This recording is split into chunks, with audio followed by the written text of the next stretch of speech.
The C8 was the first mid-engine Corvette. The Z06 version was the first with a glorious flat-plane crank. The E-Ray, the first hybrid and fastest Corvette ever. Until today, the ZR1, the first Corvette to surpass the mind-boggling 1,000 horsepower mark, the first to be fitted with twin turbos, and the very first to 1,000% put every other supercar on notice. Now, let's break down exactly what you get for, the budget hypercar price of who knows. But what we do know is that it's going to be the best bang for buck performance car in the universe. Like, subscribe, and let's go. This is probably the most desirable Corvette ever, and I think we gotta start with the heart of this beast. The new block, the LT7, is the most powerful mass-produced small block engine ever to come in a production car from Detroit. It's the first in history to surpass the 1,000 horsepower mark with 1,064 horses on tap at a revvy 7,000 RPM. That's thanks to a 5.5 liter of finely balanced displacement with 2 turbos bolted on for good measure. Turbos which will push your eyeballs into the back of your head with 828 foot-pounds of twist. Now, the LT7 is born from the LT6 block that currently sits in the Z06, meaning it is a flat-plane crank V8, the engine layout made famous by Ferrari. Can we cue up some straight pipe Ferrari 458, please?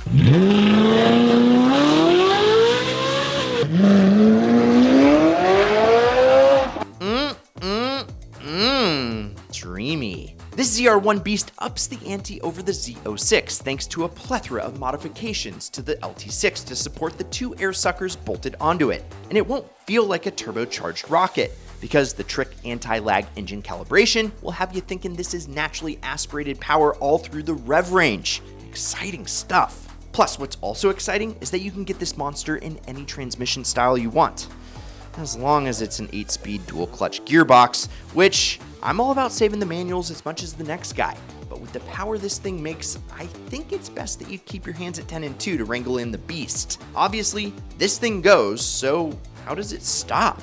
Mash the brake pedal and it's poised to feel like you're hitting a brick wall head on. Now, for perspective, these are the largest brake rotors on a production vehicle, 17.3 inches to be exact. It's big. And it's on a Lamborghini Urus, a 4,800-pound monstrous SUV. This ZR1's brakes are almost as big, a meaty carbon ceramic 15.7 inches up front and 15.4 ceramic rotors out back. And the calipers bite in with 6 pistons up front and 4 pistons out back respectively, making this the most beefy braking system ever to grace the Corvette line. And the fact that this thing only weighs 3,670 pounds, a featherweight just like your boy with almost the same braking power as the bulbous Lamborghini Urus. This thing is built to go like hell and stop you before you get there.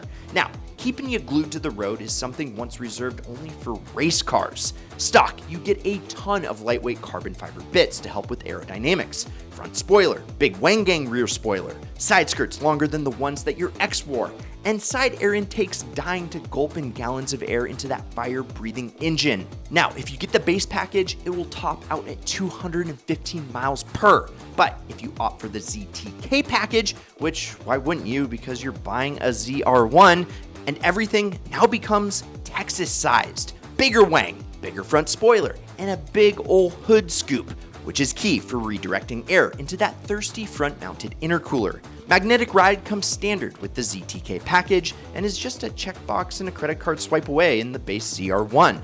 But let's talk about my favorite design feature of this new ZR1, that split window.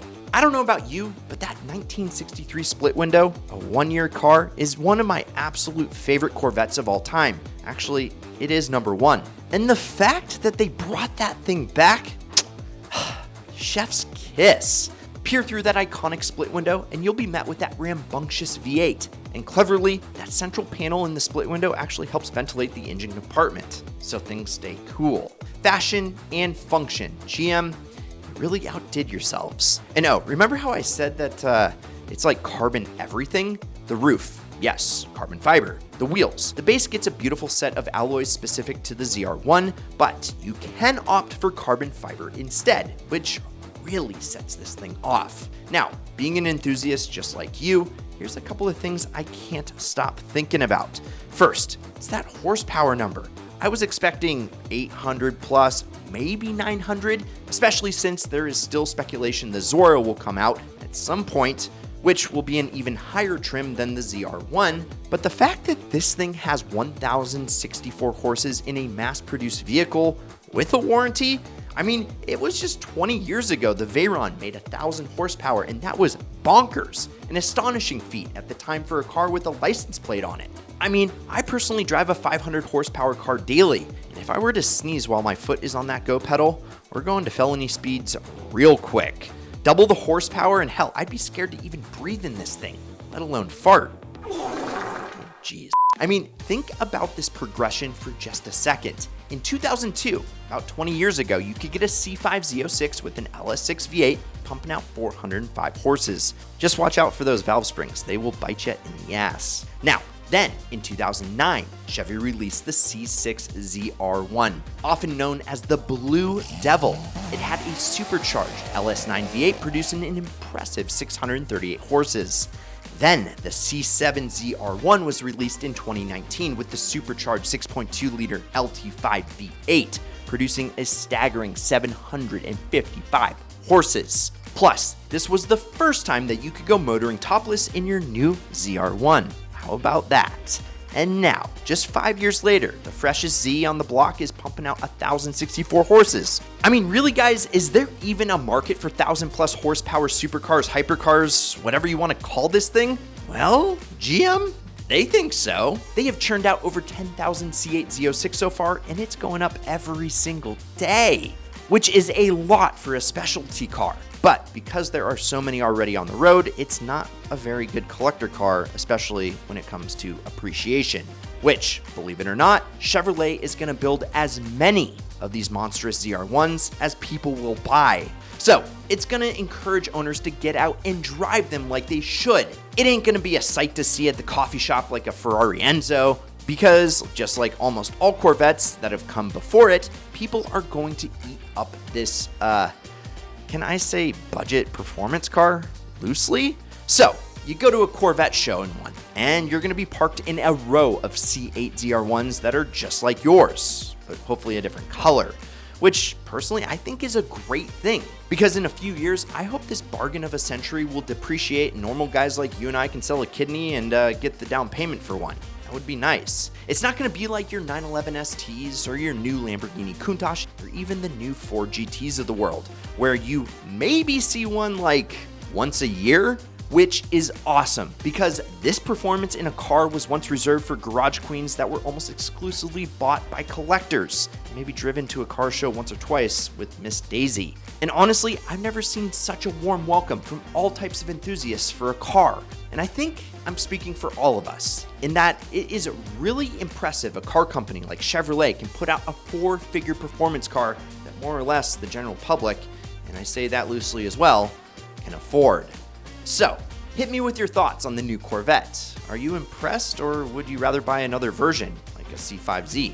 And if so, well, what is that ideal spec? For me, having snuck into the C8 unveiling in Tustin, California in 2019, where I almost got caught, I fell in love with the torch red C8. So, my heart, I'd have to go with a red C8 ZR1 with, of course, the ZTK package. And I'd be paying homage to my dad's bright red 84 Z51 Vet. So, let us know what you'd get below and what you think on the ZR1 down below in the comments. If you enjoyed this video, like, subscribe, turn on that notification bell, and check out some of our other Ideal content over here. I'm Brad, this is Ideal, we'll see you next week, and promise me one thing, keep living the Ideal lifestyle.